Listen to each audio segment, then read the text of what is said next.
Many AlkenStar see inherent value in education and apprenticeships. Skysiders, industrialist clans, all of them consider education to be a means of producing the best staff to help their businesses and keep their competitive edge. Many blue-collar smoke-siders regard education as a distant, if not reliable, means out of a menial drudgery of their daily lives. Schools, colleges, and institutions of all sorts flourish in the Clockwork City, offering lessons in everything from theological alchemical synergies and modular design principles to more hands-on traineeships on steam bending, wood, and industrial kiln maintenance.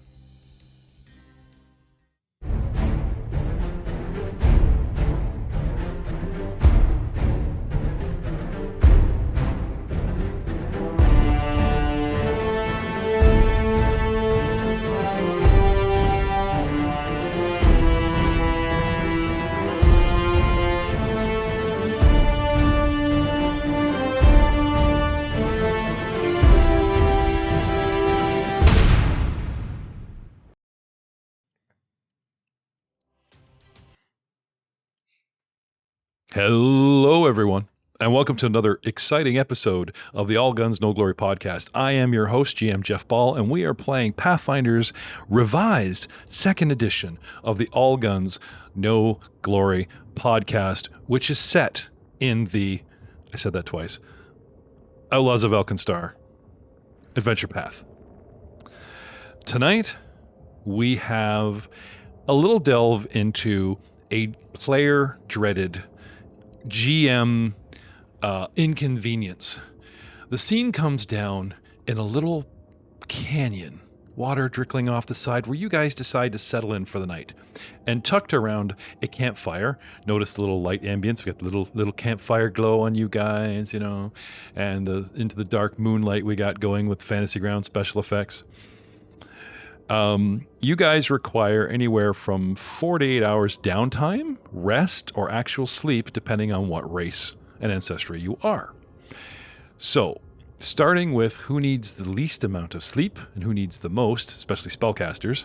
Now, your race might need 4, but if you're a spellcaster, doesn't matter what race you are, that automatically trumps you up to 8. Even if you're just vegging out and staring at the fire going, Christmas log, you still need that. So whether you're unconscious your or me not, time, your daily affirmations. Yeah, Good exactly. enough, I'm smart enough, and doggone it, I hold the realm of Arcana in my fist to smite my enemies.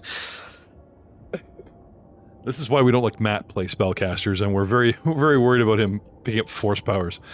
So speaking from the shortest stature, Matt, your race is a poppet. Yes. And how many restful hours do you require? It doesn't specify that I could find. Okay. If it doesn't, because you guys are playing, I'm assuming I need to. It does say I need to sleep, but it says I don't need food or water, as long as I get my crank turned. So the cost of you guys playing monsters that used to be monsters on playable races, a lot of that, if unsaid, defaults to Bob the human. If they specifically say you don't eat, then that's the exception, but otherwise you're just like Ed the human, right? We like teasing Speigler about his internal circulatory oil and fluid system and venting and all that stuff, right? So that being even more in the human condition, he can actually be poisoned like a player and blah, blah, blah, right? But technically he is, a construct. So going with not having to eat, but needing the sort of 4 to 8 hour rest, probably 4 if you're not a spellcaster, right? Yeah. Drew, you feel free to. It just says I have to rest to give my internal mechanisms a break. Okay. That's what it says. So you're not just sitting there playing with your crank. That's good to know. You just got to give it a rest. I'm for sure doing that, but no, you got to give it a rest, man. You go blind. Don't grind your gears. Now, technically in this game, we've kind of made Drew our Fantasy Grounds aficionado. He uses the platform and has some time while I'm running shows to actually explore its inner workings. as well as sort of amongst all of you guys. Like, I do always encourage these players to look into their own spells, their own game mechanic that affects their characters' races directly, so that I don't have to have 100% knowledge on everything and they can speak up. So again, Drew, jump in here if we're getting too far left or if you looked something up recently. Speaking of constructs, Valentine. Does it specifically talk about need or lack of need of rest, sleep, eat, food, anything like that for you? Need 4 hours of rest. Okay. And what about our undead friend? Hours of rest, I believe. I'm just trying to see anything else here on that. Okay. Don't need food or, I only need 4 hours of rest. I have let me see here. It's called Undead something or other. I'm just trying to find it. Undead Hunger and Undead Vision. Undead Hunger. Does it actually say sleep? Flesh. And then negative. I can't remember where it is there. Is it Negative specific to say, survival. oh, but don't worry, you don't eat flesh? You're not that kind of undead? Really? Yes. Yeah. It does. The skeletons aren't known for eating flesh, only ghouls are. I wonder why they brought that up. It's just I because wonder think how, undead in um, general, so they're just trying to get the end of that to make sure they know you don't have to. Okay, How does let's get that out of the way. Pylo see? Wizards, just like magic. perceive everything around him 360 Laser degrees? eyes. No, he has a line of sight. He actually, through his internal spark entity, pinpricks a light, kind of like a lich, or just the empty skull, Oh, right? yeah. His perception of self means he has a perception of vision of self that comes right out of his head like everybody else. That's why his head actually looks around. He doesn't just stare ahead and go, Valentine, get me a beer. He'll turn his head and look in your direction and give you those creepy eye sockets and go, Valentine, hold my beer. You know what I mean? So like I said, if not otherwise stated, going, by the way, because of this, in case you forgot, you have this extra power, 360, whatever, it's always assumed that, again, default are human settings. Yep. Okay? I'm just Okay. trying to see if there is anything on there, but it doesn't say anything. Okay. So we're Okay. Speaking of squishy humans, it's time to out Charwin. Are you actually human? Do you have any special racial traits that allow you to not eat, sleep, or constantly be cold or need extra naps because you're a senior or anything like that? No, I'm human. Yeah. Did we age you for flavor or actual mechanics? Like, did we actually do stick an age template on you? An age template. Oh, like reduced. Like, some yeah, things. increased intelligence, wisdom, and reduced. No, we didn't do anything like that. It was just Okay. visual flavor. Or just the flavor of, yeah. Maybe he's not old. He just actually has wrinkle cream. He bought wrinkle cream thinking it would reduce his wrinkles and actually didn't realize that in Smokeside you get what you pay for, and he applied wrinkle cream and ended up all wrinkly. I think that's the story we should go with. Well, we were talking about like I was out in the mana wastes and I would just age, and then as I get to a city away from the mana waste, I would start to age, like get younger, just because I'm away from the mana wastes. Did find a reference for poppets where part of their downtime, like their resting time, because everybody, Okay. like, when you're resting, you heal, right? But poppets don't. So they say that it's kind of divided between resting to let your mechanisms have a break and maintenance. Oh, so that you get that heal. So you're allowed to use the Constitution score, blah, blah, right? Which I think is cooler than just having, like, there's characters, like playing a droid Star Wars, where you don't have a Constitution score. And they just talk about a whole bunch of health-related things, but it doesn't act to the score. Like, having a Constitution score and having it affect the heartiness of the wood and metal that you're... I think it's a good idea. I think it's kind of cool. You just go about it in a different way, right? Pip, Jack, Halfling, 101. Is there anything special? Like, you can't judge a book or halfling by its cover. There are sub-races within demi-humans of races of races. I'm not saying we should out your secret dark tiefling, Azamar, whatever side. I'm just asking, is there anything specific to food, rest, that kind of related that's special because of your choices in race? Without outing anything, mechanically, no. Pip does not have anything fun or special to deal with food, sleep, or anything like that. Okay. All right. So getting back to Mr. Phillips, Philo.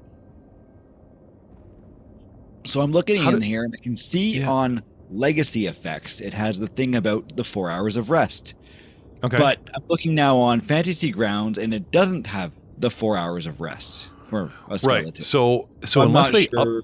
so what they do is if they haven't updated a book, like there's a new Guns and Gears coming, you default to Legacy.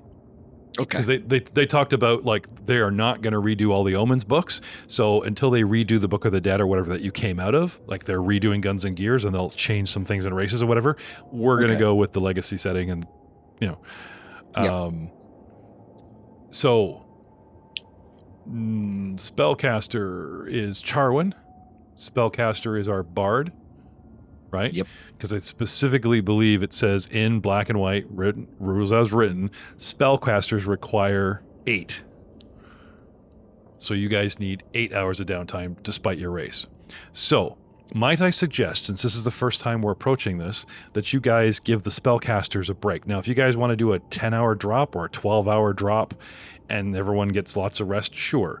But if you guys want to sort of excuse the spellcasters or make them do maybe first or very last watch so they can just get up and study, First watch would be my suggestion, plus Charwin's old.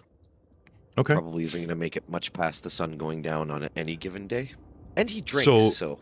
So you mean last watch where he gets up early to pee at 5 and goes to bed at Yeah. right? So he goes to Yeah. the casters. Also- Let the casters sleep and do their prep. Yeah. Well, they can. I guess it doesn't matter when they do their prep, but early morning, that last hour. So if we turn the whole night into a 9-hour rest, that gives them the hour in the morning to, get ready, and they're stuck making breakfast, right? So dividing a party of 5 into 3 or 2, like, how do you guys want to divvy up the actual watches? Assuming that our 8 hours from now, early morning, and we're just going to sleep in or whatever, so that those guys get rest. The casters, Pylo, and then we're going to do it. First watch, middle of the night, and beyond. So it's 10 hours total time. Everybody takes a 2-hour watch to divide it up properly. And then that way everybody gets full 8 hours. The rules say that you can break up your sleep. There's no, like, you could literally sleep for an hour, do something, sleep for an hour, do something, sleep for an hour, do something. As long as you get 8 hours of sleep in a 24-hour period. Well, that's Good handy. to go. Man, this is a fantasy land. You can just fall asleep instantly. It's I know, awesome. it's great, right? I thought that's why you played an old guy. I'm going to be sleeping whenever I want. I'm not even awake right now. There are like detriments you can take, like insomnia and stuff like that, to get bonuses in other places.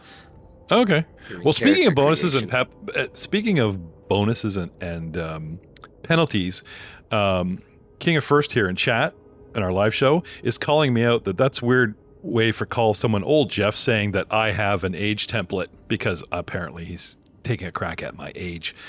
I am not necessarily the oldest person in this podcast, and I'll let you think about that. I'm damn close, probably am, but just make a bend his doodle. I'm just saying, Corey Chazon and Troy are very close, if not my age. I know Corey is. Anyway, so something else that you guys may have forgotten, okay? Valentine, you wanted to get a sniping nest going, right? Now, I just dumped you by the campfire. Do you see a nice looking cliff or something you want to catch up? It would kind of put you on first watch, unless you just want to have an alarm in your head going, every hour I wake up and have a look around, all quiet, go back to sleep. Like, let's start with Valentine's positioning. And I'm assuming you guys are just cuddled up around the fire here, as positioned by our minis. What do you say there, Val? I climbed up to So the point. ping me where, or move your guy. Like, where are we looking at? You talking like right here? Yeah, I was trying to ping her. It wasn't letting Okay, me.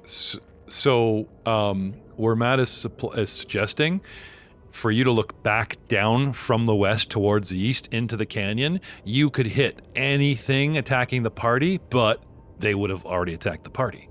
If you take the ridge to the southeast, you're a little bit more vulnerable from being seen, but you're up in the air and you have a better scope of vision going off into the canyon in the direction we came and the direction we're going. You guys came up from the southwest. You're hanging out in a little crook where I've got water trickling down the sort of northeast corner here, and you guys plan to head off towards the west around this hook in the canyon where there's a couple of ways to go we have yet to explore, just to give you guys your orientation, okay? So with that said, there's high peaks where you're like 40, 50 feet above the party. There's low peaks where you're like 15, 20 feet above the party. What's your ideal range versus... You don't have a rifle, you got a pistol, right? Yeah, but it's still got Yeah. 60-foot range. Plus, Okay. I got the aim, the sharpshooter trait where I can like make it Sure. a lot more. Okay, so what are you thinking? Where do you want to put your guy? Like, so I can cover both paths. Yeah, like, so do you want to be like up in the corner here kind of thing, and you can just see up and down kind of thing, or way up in here in the northeast No, where the not on water's that coming side. down? Okay, you're like in like way up on the top of the ridge. Let's see, way down and over. Yes. What are you thinking? Okay, so you're like way... Okay, so assuming this is like... there's a gentle slope where the water's coming up, where it's steep, but it's climbable. So you guys had sort of... Valentine heads directly east and scrambles up the access point next to the water right here in the crux of the hook where you guys are camping. And then he climbs like a good solid 5-10 feet of rock. So I'd say he's 5, 10, 15. He's about 20, 25 feet off the ground. Okay? And so that's kind of relative of distance like in height as opposed to, you know what I mean? Now, we can take your mini and we can hit, is it control? Nope. that So just makes it yeah, bigger. with Pythagorean theorem, your range increment ends basically right at the campfire, just one square past it. Yeah. So that's- Now, since I've got a plus 20 on his mini by scrolling the Alt wheel on his mini, so now it'll count 20 feet up as well as the range out. So that's showing him at a... Like we Oh, did if you this with use the the ladder. ruler. Nice. Yeah, Yeah, let well, the software yeah. let the software Yeah. do the Pythagorean theorem math. Oh, dude, it totally screws you, Speigler. Like, it puts you, like, on an L. It goes, he's 20 feet up, and now he's shooting 30 feet over. Like, it doesn't give you the... It doesn't do the theorem. That's why I gave you 20 feet instead of 25, even though I said you're 25 feet in the air. I gave you 20 feet on the ruler here because it'll make up for some of that. Anyway. I didn't do my math homework. It's fine. When you're shooting from up here, give yourself a +1 modifier for high ground in the open fantasy ground mod, because I'm probably going to tell you. Okay. That being said, Matt suggested 2-hour watches, or unless you guys want to just poke each other every hour. Do you guys want to keep it simple, or do you guys just want to... I mean, there is another way. Random encounters in the middle of the night, I'm rolling. And just, 1, 2, 3, 4, 5, 6. Oh, okay. 6 in the middle of the night somewhere. So-and-so is awake by himself, or 2 of you are awake and stuff goes down, right? But here's the thing. If you are wearing armor, which most of you are in some kind of fashion, even if it's a flavorful duster, which technically you've decided to give yourself +2 leather armor on your sheet and saying, well, it's a duster. If you sleep and rest in this armor, you will wake up with a -2 penalty the next day, fatigued. And if you don't do something about it, you could sleep again in your armor again, and you get another -2, and it starts stacking and stacking. Yeah, unless you have the feats or are wearing armor that has the comfort attribute. Right. So does anyone have the special feats, or is actually wearing armor that's considered comfort? I am wearing, Valentine is wearing +1 padded armor that is comfortable. It is comfortable, or it actually has a comfort trait tagged in the actual It has armor the comfort description? trait. I was just saying Okay. comfortable. Oh, okay. I know you do. In your charming little rookie way, you're just kind of like, my armor's very comfy. Thank you, No. I want to see it in print, dude. I fell for that before. Not your So fault. you can, You were trying to role play, and I just took it as like, okay. Yeah. Is it so you can like hug people or something? They don't feel your hard skin. No, it's so he doesn't chafe. He's a walking chafe. No, I think I got this armor from a fight at some point. Like it was loot. He's got the silicone fake skin like the Terminator. Yeah. 1 second. So yeah, gentlemen, one of you has our sniper has the comfy armor. I'm assuming everybody else, unless you guys want to rock a -2 penalty for a day, I suggest you go into your inventory right now and go from armor equipped to armor carried, if you please. And as we go around in rotation of your watches, you can re-equip your armor. Now you'd say, well, if it's my turn and I'm up, shouldn't I have it equipped? True, but I want to make sure that everybody that's asleep does not have it equipped. I know, it's sucky. Armorless, what's going to happen? But I still think a possibility of an encounter that may or may not involve combat with you guys in your skivvies is a less fate than just everyone sweating it out in the desert tomorrow at -2 everything when you really need to be at your best.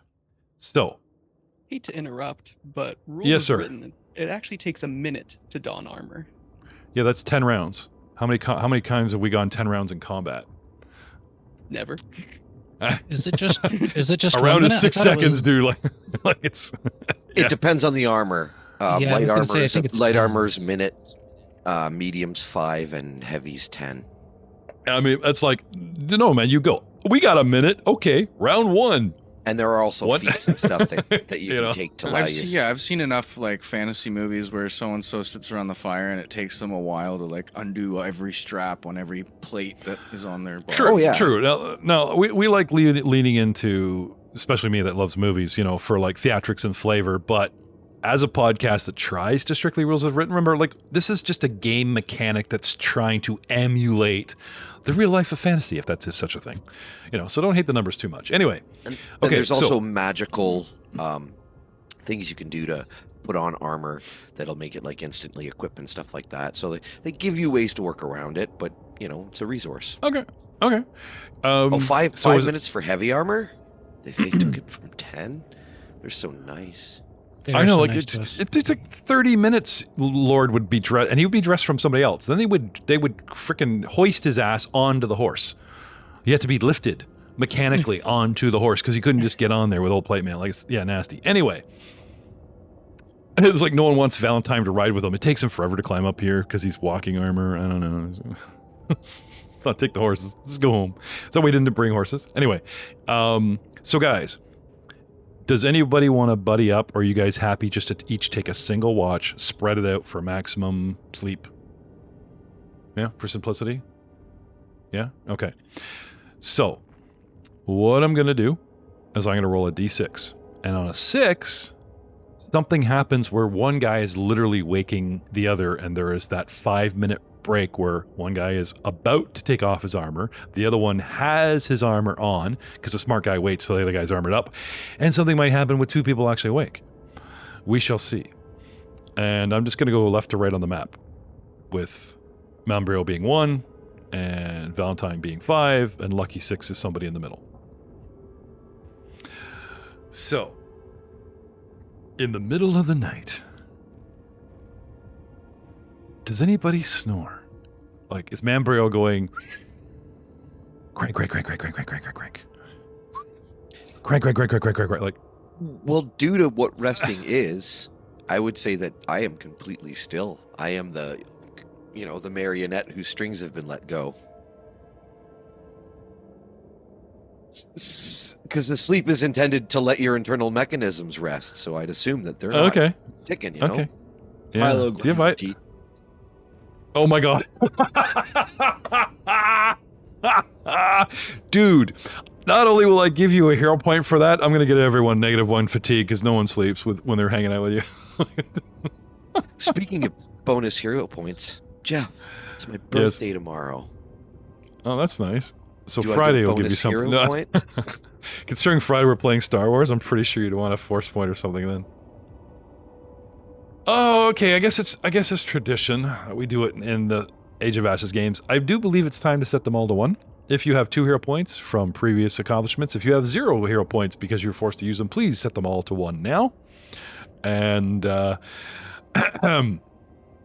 am not kidding. Because he is doing something that's actually going to debuff the party and annoy everybody. Unless you guys want to just pick him up and move his bones elsewhere. That would be funny too. As soon as he falls asleep, it's real easy. You just take a stick and put it in his mouth. There we go. Yeah, but then you hear clack, clack, clack on the wood all night. Yeah, I guess there's like a way to muffle them, right? No, it's like, have you guys ever slept in the same room as Pilo? Like, have you guys ever had like a bunk bed situation or an inn where you're all in the We same did room? We that, stayed at the. I think we at we the stayed at place the with the- bar. One of the Yeah. bars and the place where we fought the the cactus guy. I think we slept in the back rooms there. And stuff, I right? thought we put Valentine in a closet like Bender or something. And I just Yeah, we you found stayed Yeah, him you around. guys found me in a closet. found him in a fridge. And then, Yeah. Are you out of the closet now? Is that okay? Never mind. All right. So okay, I will say I'm still gonna give the awesome RP. You can still get a hero point, Troy. That was original. I like that.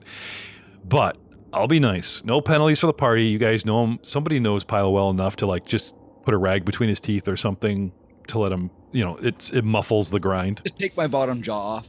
Yeah, Put it beside me. unplug it. No, you know the cartoon Toothache where they wrap the hanky all the way around the head, tied at the top. You guys just do that, to keep his mouth shut. He wakes up with this like it just slips off when he leans up. Who's this guy, guys? It's awesome. All right, well played. Anyway, 2 hero points for Troy. Everybody gets 1. And in the middle of the night, you guys all de-armored. Okay. Pip, of all people, the new guy. So, it's been about half an hour since the last party member woke you. You can put your armor back on. And you're sitting there, tending the fire. You guys had collected your survival checks and had got a little bit of firewood and water, and you're all good. So all you need to do is like throw more logs on the fire, keep some ambient flames going, keep bugs and everything away, attracting others. Can I have not 1, but 3 perception checks in the tower, please? Look at his face. No, it's like a skill challenge. Not 3 things are coming at you. Don't worry. Dun dun dun dun. Dun dun dun dun dun dun dun dun dun dun dun dun dun dun. Sorry, one of those missed the tower. Dun dun dun dun dun dun dun dun dun dun dun dun dun. Dun dun dun dun dun dun dun dun dun dun dun. Did all 3 not roll? Oh, jeez. Okay.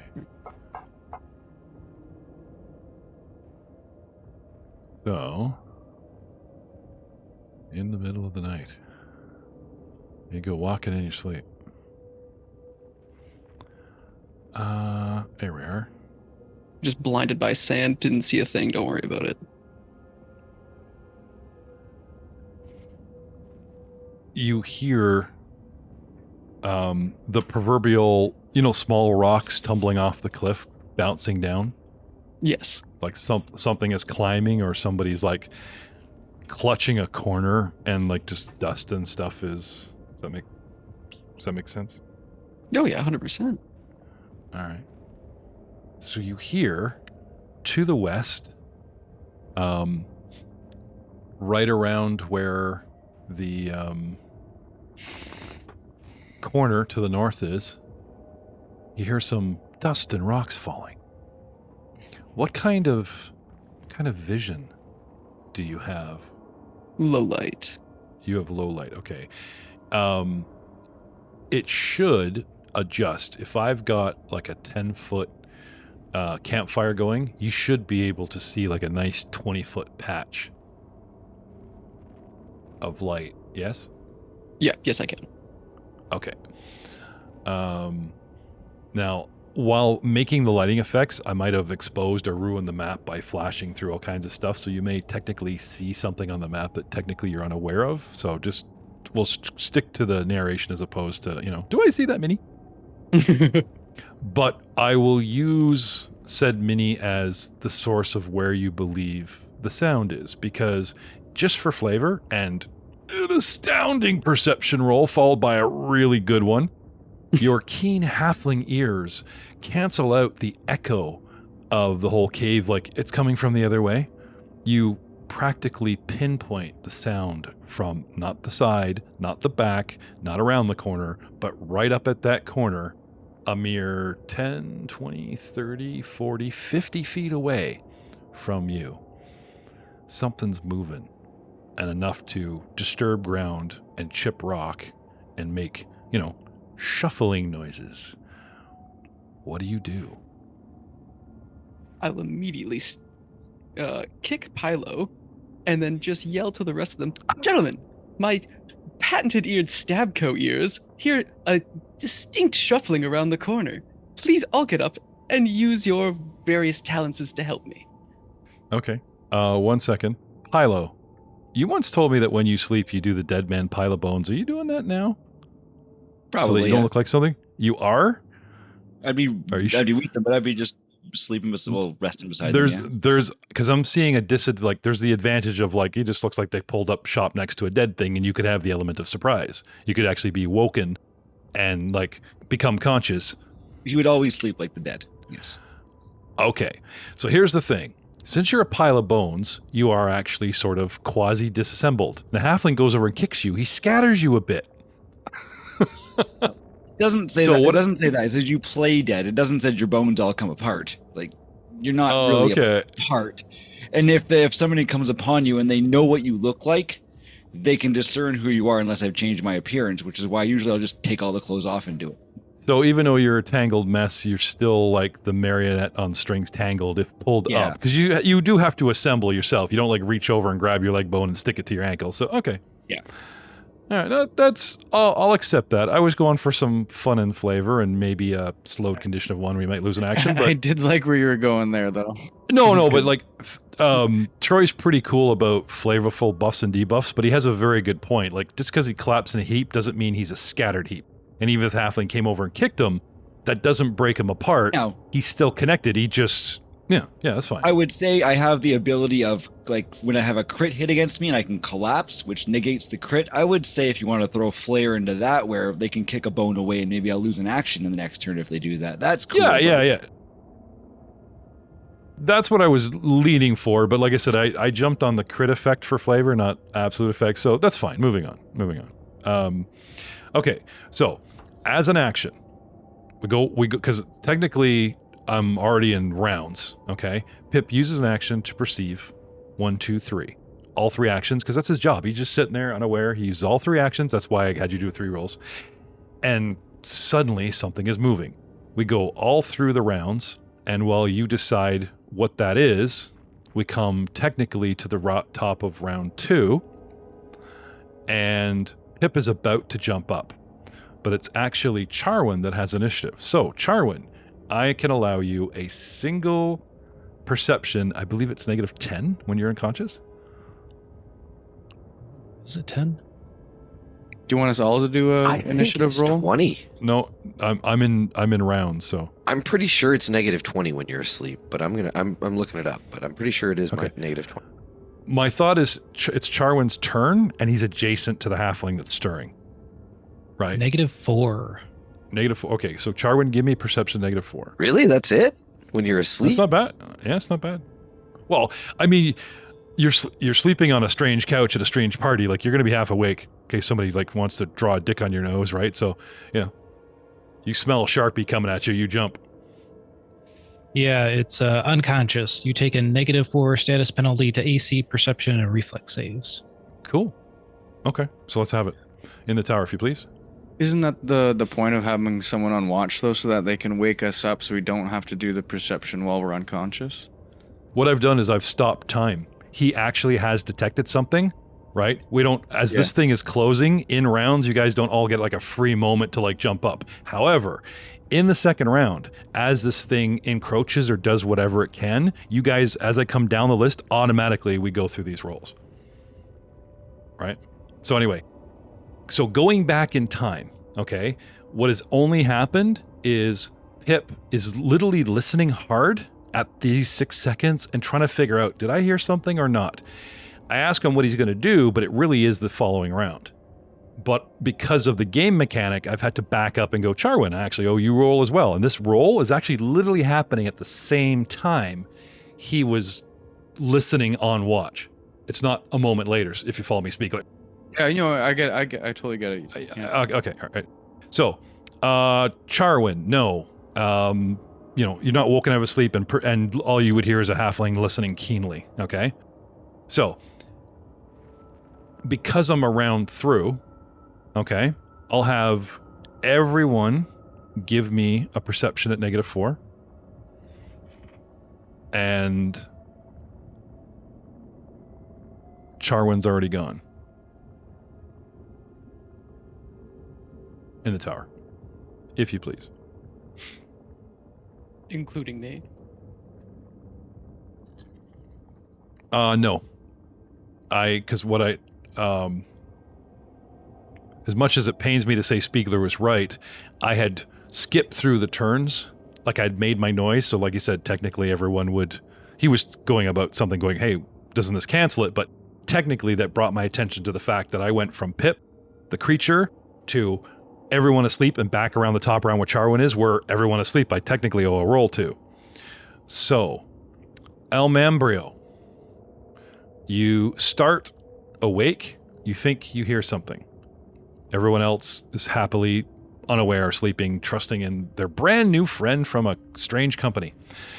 Coming back around. I didn't to trust where him. we are to where we are in time. Yeah, that's why you're a couple squares away. Yeah. Somebody moved, right?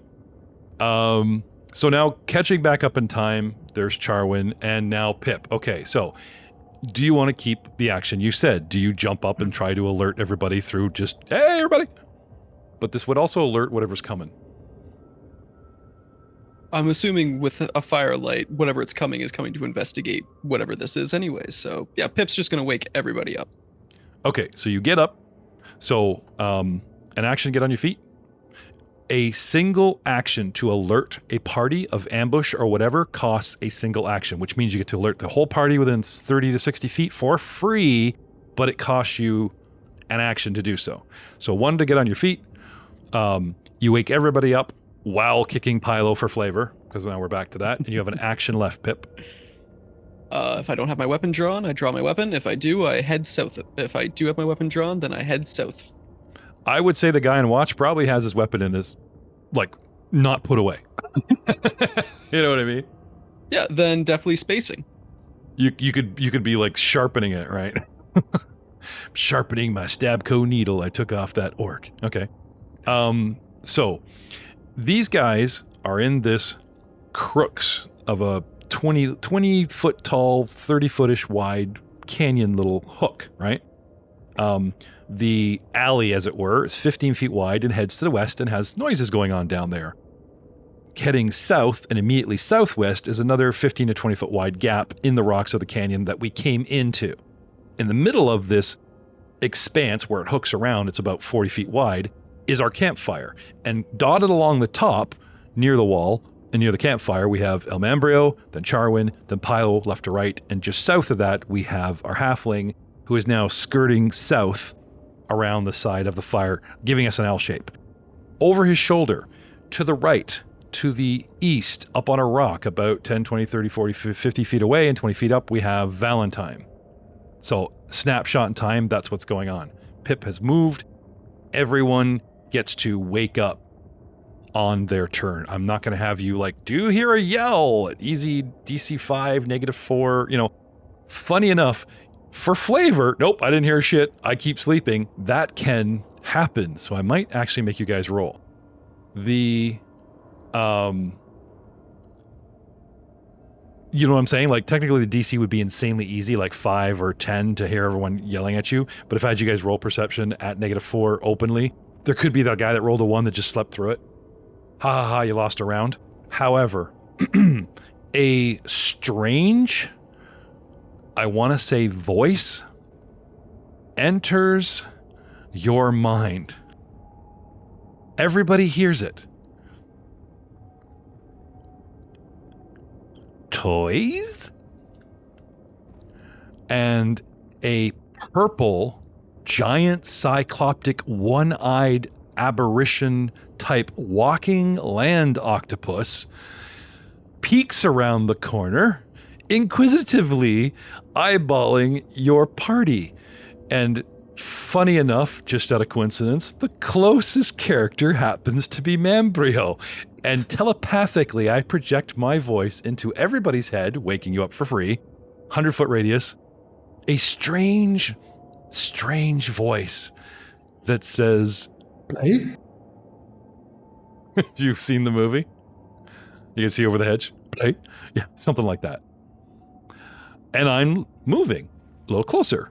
I'm using my actions to perceive you guys and make you guys out in the firelight. And this great big yellow eye in the middle of my head, the size of El Mambrio, is darting around, taking you guys all in. Pilo. You wake up, you're prone. One to get up and whatever else you want to do. Damn bandana on my head again, guys. I told you I can fix this problem. What's going on? What do we see? Oh, and do I see the thing there? Okay, so you wake up. Mm-hmm. We know that we've been woken to danger. Yep. The halfling is staring off to the west. So unfortunately, not to be mean, but looking all around going, what's going on, costs you an action to perceive. So you're awake for free. I'm not going to wake you up as an action. You wake up for free. Burning an action for perception. I'm not going to make you roll it, but you're taking the 2 seconds to look all around, up, down, who's dead, who's alive. Oh, the halfling's looking this way. And yes, you spot the creature for free in combat. Costs you an action. What do you want to do? Wait, I heard it in my head say toys? Yeah. Well, firstly, you hear halfling going, everybody get up, we're in trouble, right? And then you hear, toys? Play? In your head. It doesn't actually say play, it just says toys. And I can see the creature that said it, or I can see the thing that said it? Yep. It wasn't in our head we heard it, or it was. Okay, sorry, I didn't hear you there. You hear, I'm going to say that you probably don't pick up on the fact that it's a telepathic thing in your head, since somebody just kicked you and said get up, and then something weird almost in your head goes, toys. Actually, you know what, Pilo? Given your unique physical condition of undead, I think you would probably instantly tell the difference between a telepathic nudge and an actual outside audible source. So I'll give you that one for free. It's only the extreme human condition like Charwin and the halfling would be like, is he talking to me or is that in my, I would probably look at it and I'd cast message on it and say, hey, not toys, but we're friends. And then I would probably I have magical hand wraps. Would those just stay on or do I have to equip those as well because I was sleeping? That's a weapon, you're fine. Okay. You can leave those on. All right. So first action, wake up and perceive. Second action, send a message to the guy saying, not toys, but friends, which he can reply to. Is that a first or second? Is that a 1 or 2 action? One act. It's a 1 action cantrip to send message. 120. Okay, so you're still prone, sitting on your butt. You have an action left. What do you do? I'll stand up. Okay, you get up. I'll stand up. Yeah. Can't put armor on for over a minute, right? So. Yeah, that's fine. Okay. Skipping. I always have Agent Scully in my combat in case you summon him. The creature is able to respond. So. Yep. I'll have it respond. Oh, so it responds as a reaction? I don't.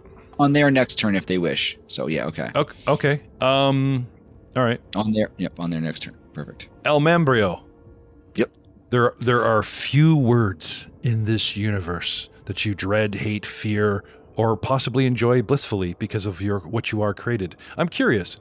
Now that you're a self-made man, do you find this term offensive, or do you laugh at all? No, not at all. That's basically one of the main reasons that I was ever able to survive in AlkenStar was to mooch a safe place to stay with in the arms of some little kid, Okay. So it's I don't take offense to it because I am a toy. No, that's fine. You're more than a toy, technically, but it just curious. Yeah, it's all good. Common mistake, and I've used people thinking that's all I am to my advantage, so I play into it more than I get offended by it, if that makes sense. That makes a lot of sense. Like suckers. Okay. So yeah. So what do you do? First action, stand up. Okay. Second action, I will say, toy. There's people like that all over the place. I would gladly play with you. Just let me get dressed first. Okay. And then third action, I will draw my piercing wind. Okay. I will allow you to talk that over your next 2 actions. So you, as you're getting up, toy, pull piercing wind. I would happily play with you as he pulls a weapon. Let me get dressed. You could talk the 6 seconds for free unless it's something specific to. Yeah, okay. So I would even say you got up, you grabbed your weapon, you got an action left, unless you're just happy to stand there and soak up the RP.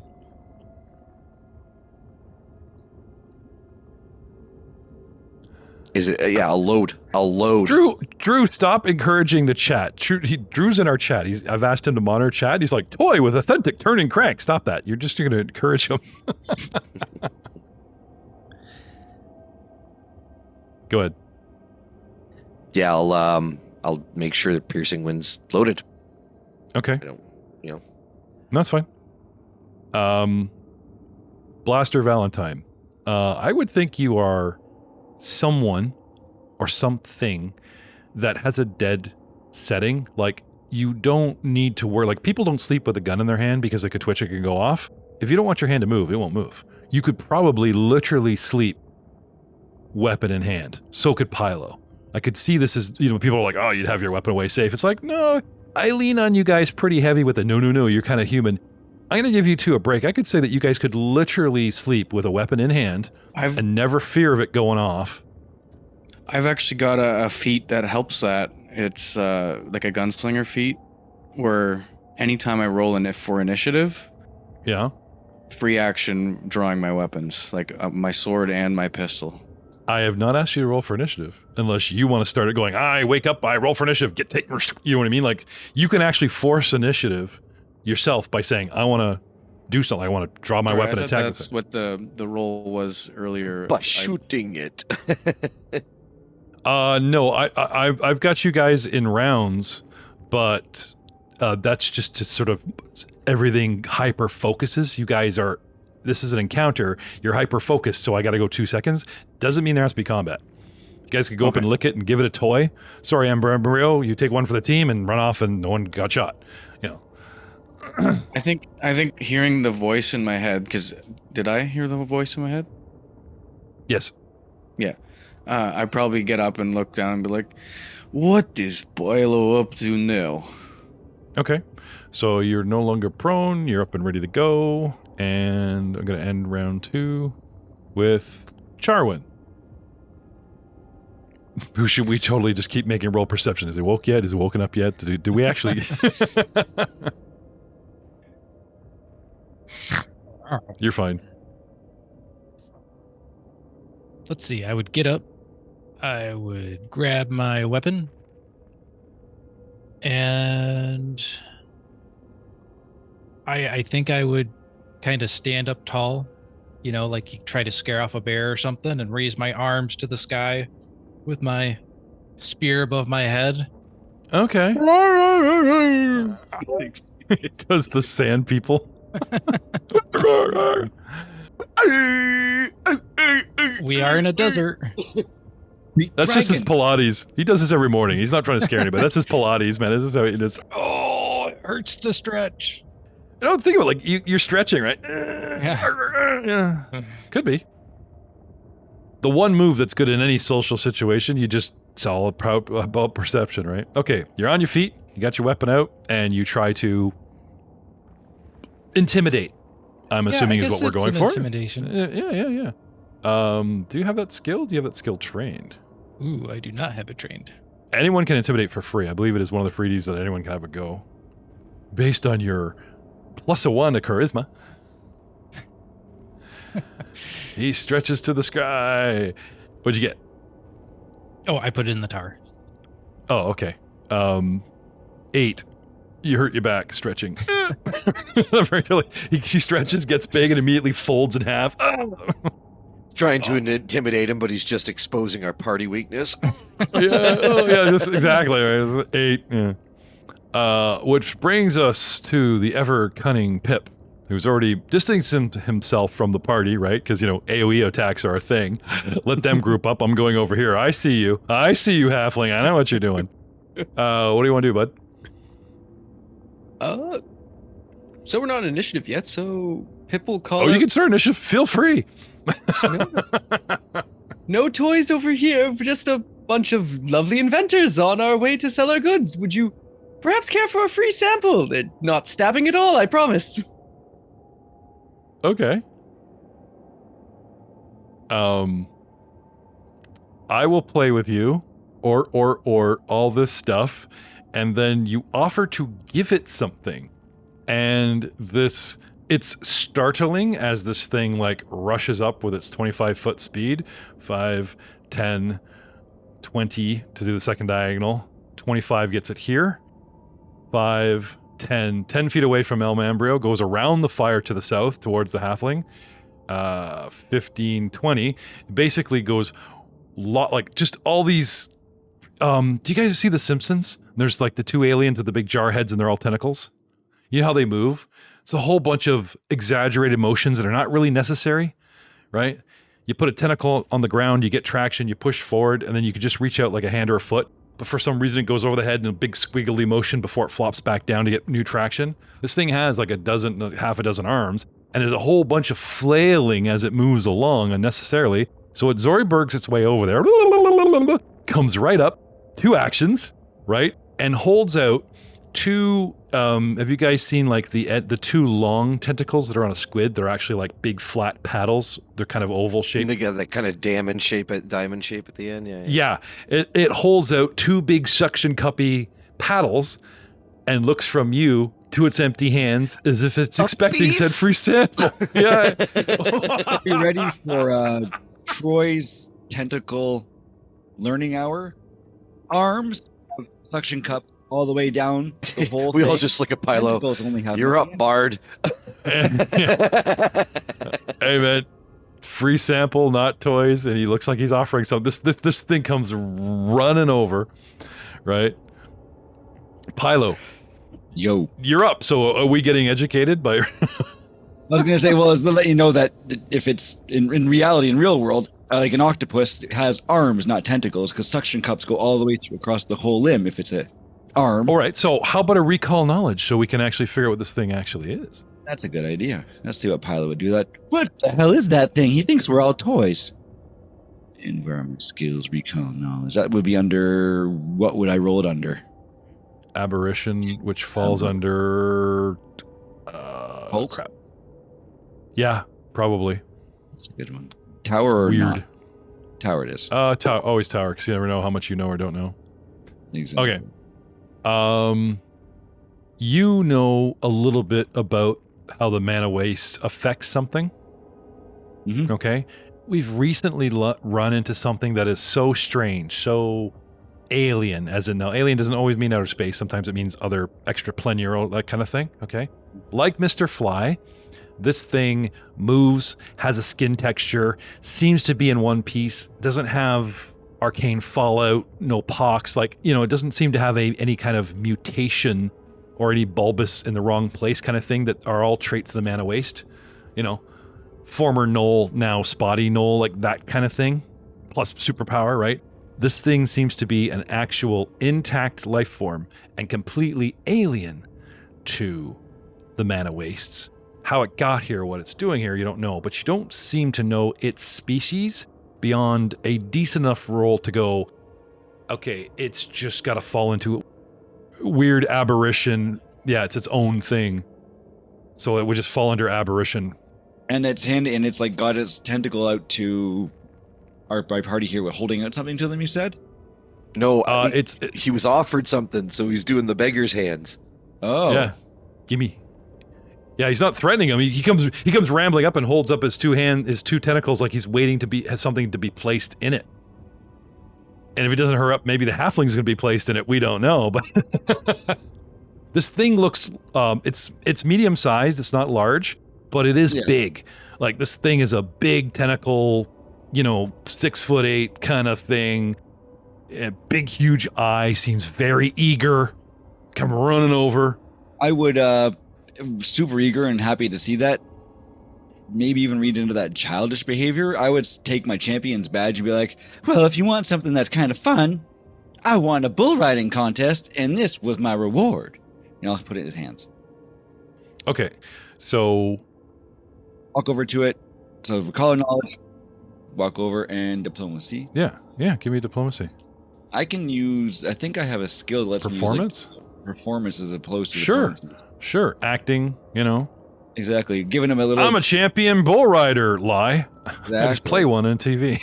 I can do lying too, don't you worry. And that would be under... It would be deception if you went yoink at the end and pulled it back. It's not. You honestly intend to give him this as some kind of distraction or to save your friend, right? So with a 16 performance, okay. So you toddle over, right? Right next to this thing. Pull out the item as part of your performance and offer it to him. Or do you literally like just drop it into its tentacles? Here you go. Seeing as he has his hands open, I'd give him a little story, a little performance, and drop it in his hand and say, you can play with it. Be a bull rider. So you drape the WWF belt over its outstretched tentacles. A little badge. I think it's a little medal. Give him a little medal in his hand. Okay. El Mambrio. Yes. What do you want to do? How rude. It's supposed to play with you. Yeah. I will take up a flanking position, but not intimidatingly or hostilely, and walk up beside it and say, so, what kind of games did you have in mind, my friend? Oh, and what's your name? I am El Manubrio. And I do a little bow. Okay. Blaster. Yes, sir. Well, this could go several different ways. They're coddling up to this thing and yet strategically placing themselves for, like to have it surrounded. But it's not something like I'm not going to force a recall knowledge, but it's obviously not something from the Flesh Forges or left over from a battle. Like, again, I'm not telling you what it is, but at a glance, you can tell it's none of your war knowledge. It's not a battle machine. It's not a flesh golem. As soon as I saw the aberration come to the fire, I kind of like took cover, and I'm going to do a stealth roll. Okay, sure.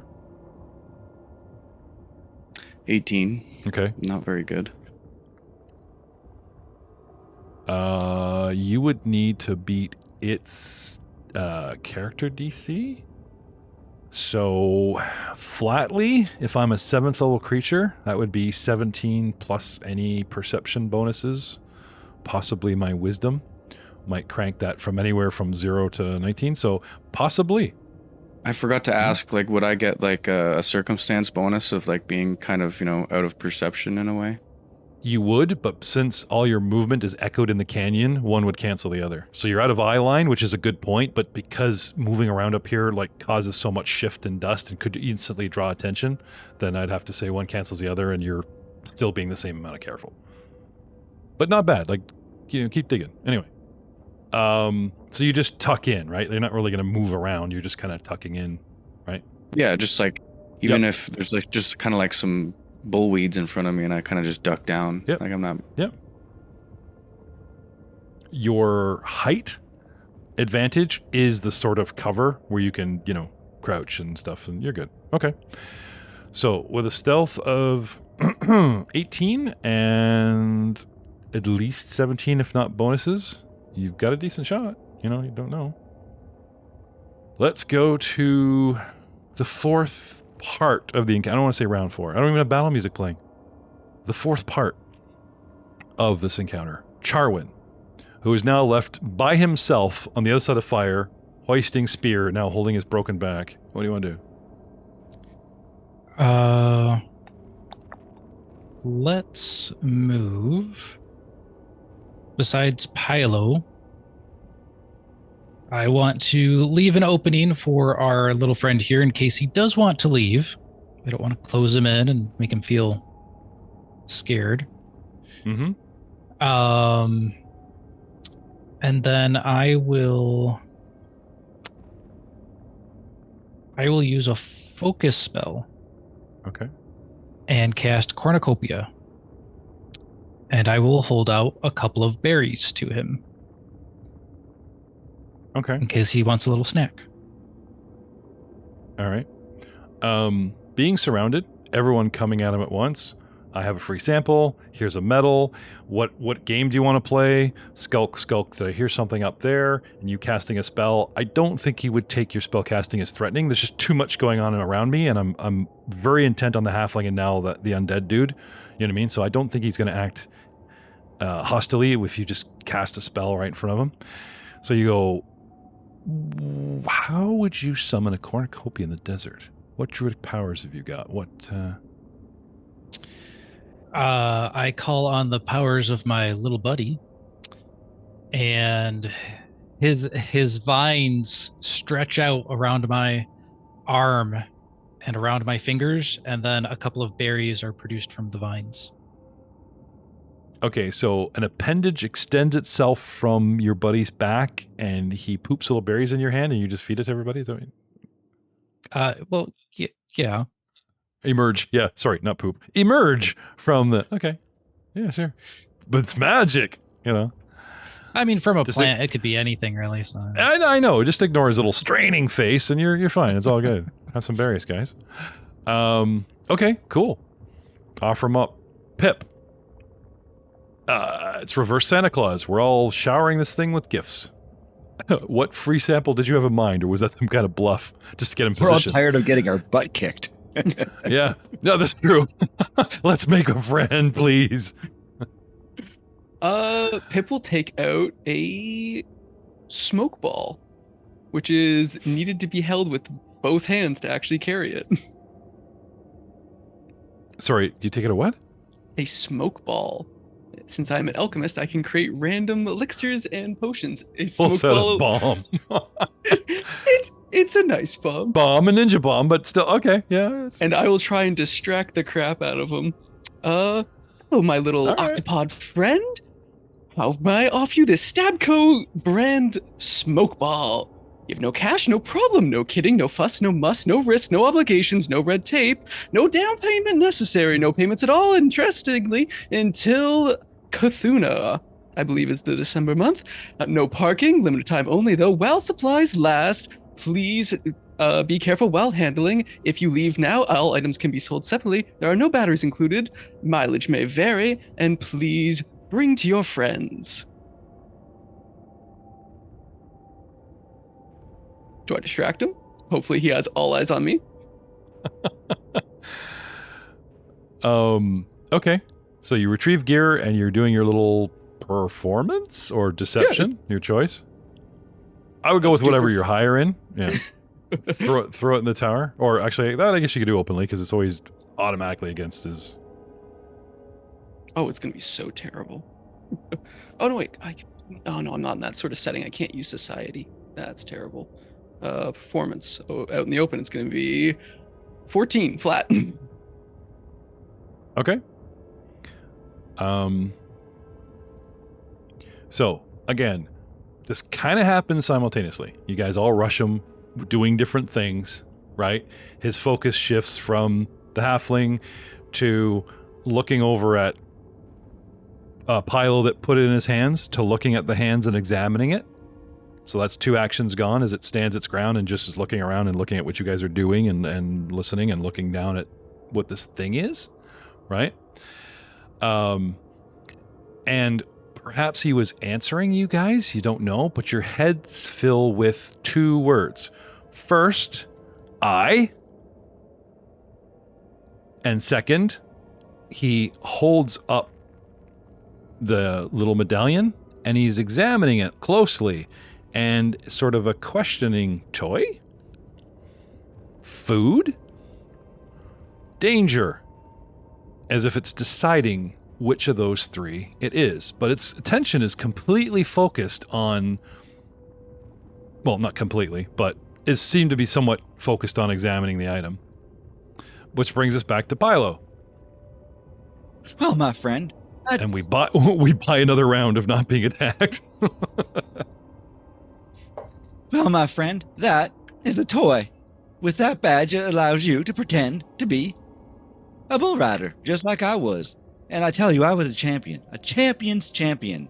And Charwin over there, he's a famous champion. That man that wrote Char's the Wind. Anyway, that's a toy, my friend. And I'm going to hold the rest of my turn to see how he reacts to everybody else. Okay. So I'll use one action to kind of describe all that to him. And okay, so are you readying an action or delaying? If you're delaying, you do nothing. Yeah, I'm just gonna do nothing. I'm gonna talk to him just like that, and then you're just prattling on, and that's fine. I won't count that as anything. But if you want a ready action, like if he moves or makes hostile, I'll ... You can spare 2 actions to set up a third that has to be an attack or a standard manipulate or something. So if you're getting ready to jump him, nope. I'm gonna delay and see what he does, see his reactions, because I'm not getting any bad vibes from him yet. Okay, that's fine. Alll, since focused on what was given to him, doesn't seem to answer you besides and then he just starts trying to figure out what this thing is. Well, I start putting on my armor. Okay. Told him I needed to get dressed. Yeah, okay. So 1 round of 10? Okay. Yep. Blaster, you're sufficiently hidden, you believe? What do you want to do?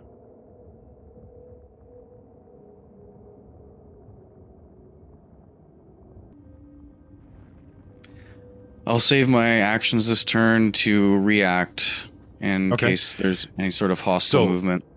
Like I said, if you want, you can spend 2 actions to set up a third. So if you want to say, if he attacks, I immediately shoot, and you'll actually get to shoot as he's attacking. Yeah. Or like I said, if you just want to delay, you can delay, say how it plays out, and jump in at the point of your choice. But that would be after something happens. See, 1, you're burning 2 actions, but you get to interrupt or do something simultaneously. If you just delay, you get to do whatever you want, but it happens after the guy's turn that made you decide to do something. Yeah. That's the price. Okay, so which one do you want to do? I want to react at the same time, like... Okay. There's a hostile action. What action do you want to do? You want to shoot him? Yeah.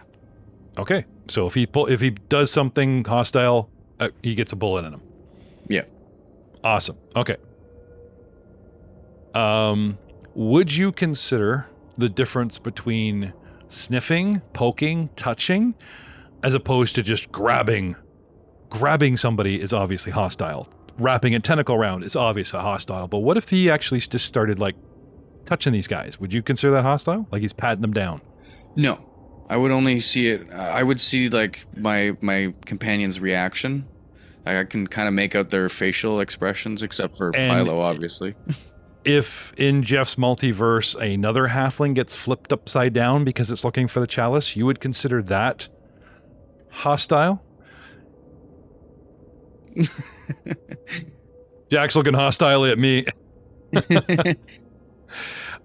It's a nod to Monster Interrupted. Matt's character flipped over the other halfling looking for the chalice, and yeah. Oh, you weren't there that day, sorry. Sometimes I like to add these Easter eggs for fans that listen to a lot of our content, and then they get the private laugh before I mansplain that away. Anyway. All right, so you're set, you're locked, you're loaded. Let's go to Charwin. So far, so good.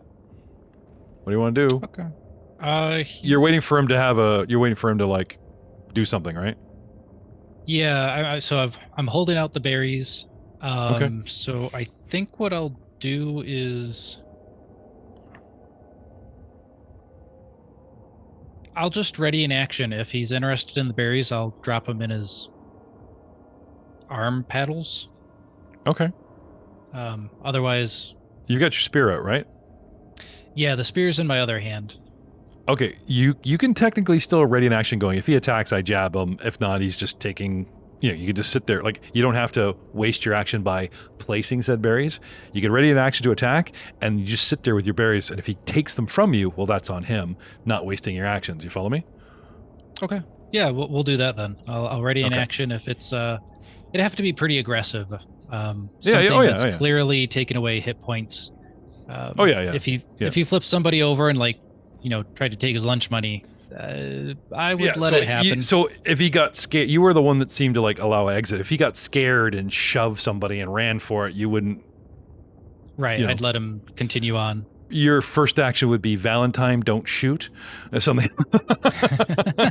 Shove. Oh, death. Right. Oh well. Friends you make, right? All right. Hey, man, you can't control everybody. You can just lead by example. What can you say? Okay. Pip. Same thing. Like, he goes next, and he might go for the berries. He might just ignore you guys and play the medallion, or he might as well try to interact with what you're offering. But what do you do in the meantime? If he's still overwhelmed with all that's going on, I'm going to keep offering him more things. You just start filling appendages. Here, my good man. Put a watch around one little tentacle wrist and a little hat on his head, and then just keep loading him up with gear. That'll be exactly. There's start giving him shit.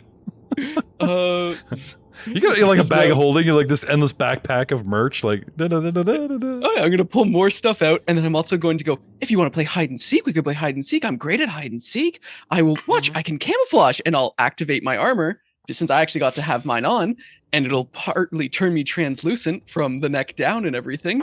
I can hide first, you can go count over there in that corner, it'll be great. Okay. So I'm gonna spend the action of him perceiving, because he's trying to figure you guys out. Like, everyone's talking to him at the same time.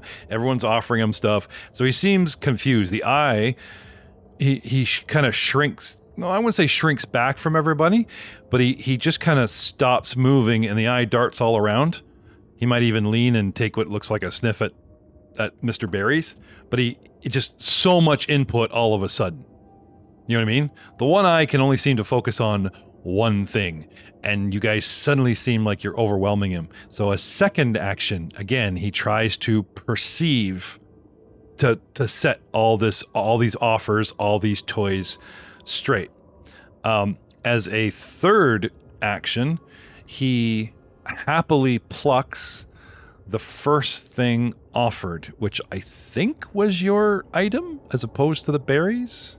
Pretty sure you were... No, Charwin went before you, so he actually scoops up the berries. Pylo's bull riding medal. Oh, he's got that. Because Pylo placed in his hand, he spent time looking at it. So even though it's all happened simultaneously, the next thing offered, again, he hesitates, he looks confused for a couple actions, and then decides, like, tries to process, and you hear him look over at... He looks over at Charwin, scoops up some of the berries with his pseudopod, and you guys all in your head hear, food?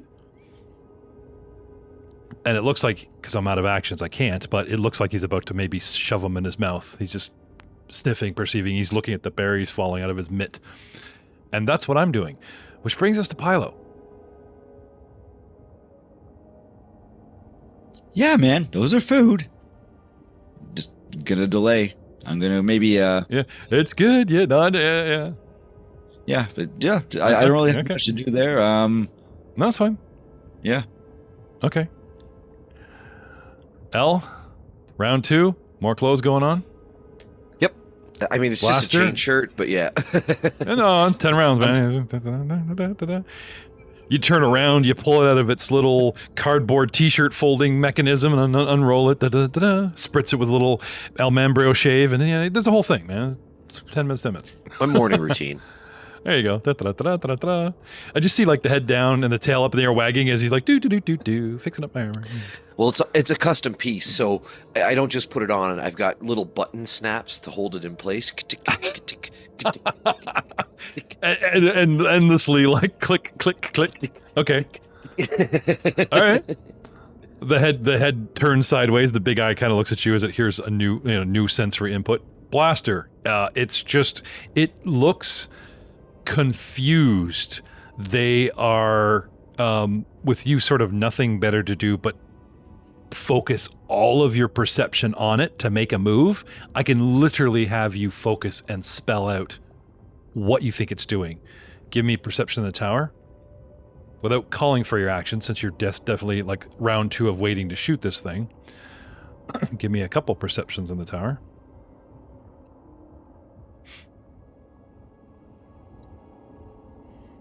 Okay. Perception. Yep. Give me a couple. Perception. All right. At first, it looks like they're trying to make friends. Then it looks like they're trying to gain a tactical advantage by surrounding it. Now, whether you're not sure if they're trying to or not, they're confusing it And that could be bad. It's starting to look a little overwhelmed, like it's trying to sort out, I got this, is this food or whatever?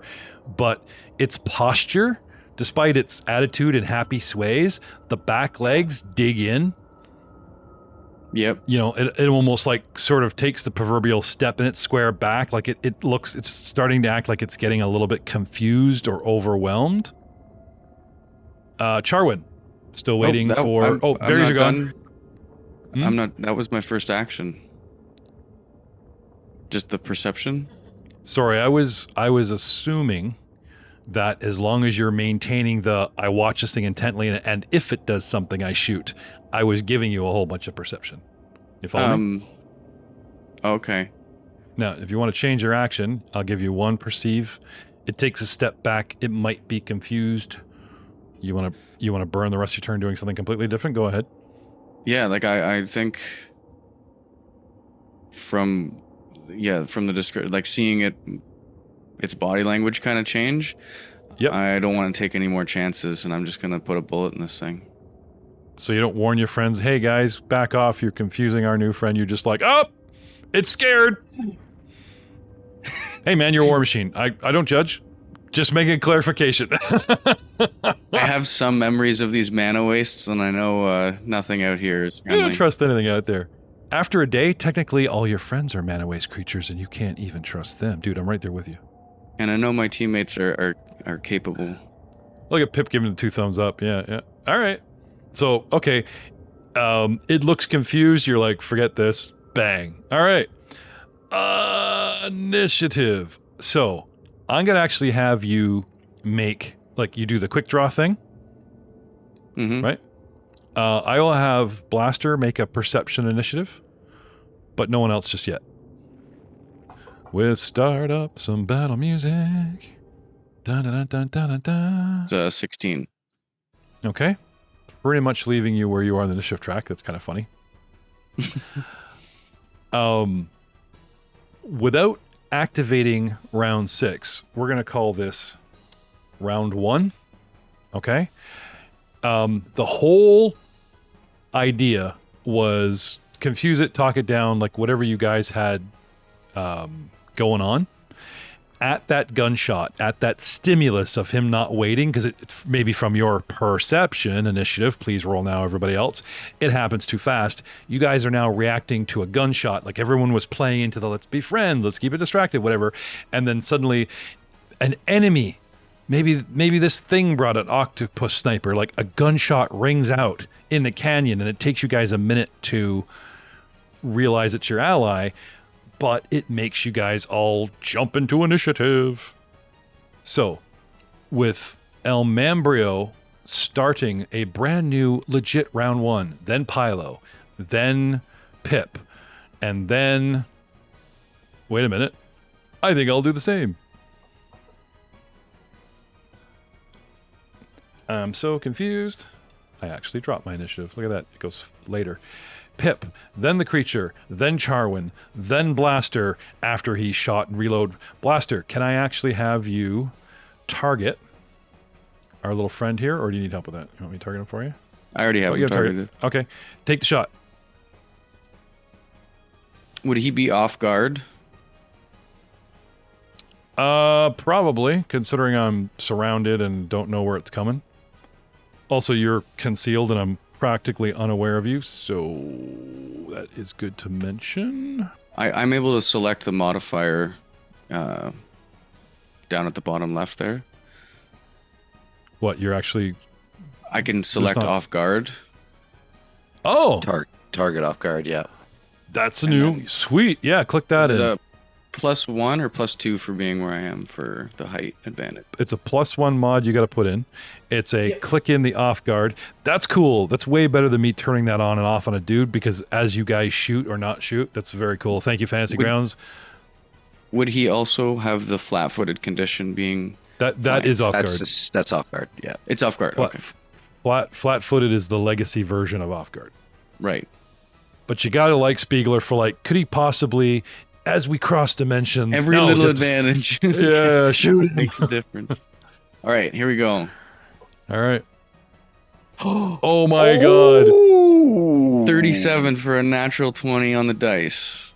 Not 20, let's go. He got him lined up for. He had him lined up for 6 rounds. It's like, yeah.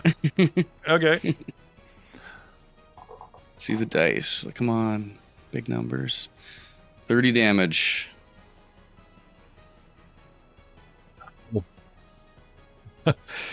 A shot goes right through what you would believe is the upper top part of the body. It's kind of a big head / body on legs, on pseudopods, and it has tentacles coming out from most of the lower half. So judging where its head, possibly brain is, who knows? But shot goes in the upper side of its head-like torso, and just a big gaping hole comes out the other side of Gore, and its demeanor changes. You don't say. Surprise! Yes, it falls to the ground dead. Oh, no. As much as we'd like that to happen, we're going to start the fresh combat round, because that was a consequence of last round, with El Mambrio, as until its turn, it looks like somebody that got shot. It stands there, stock still, looking confused, but it doesn't have that, it doesn't know it's dead yet. It has that processing. And the last thing as a reaction that flashes through your brains before we start the combat round is danger. And we will see you all next time.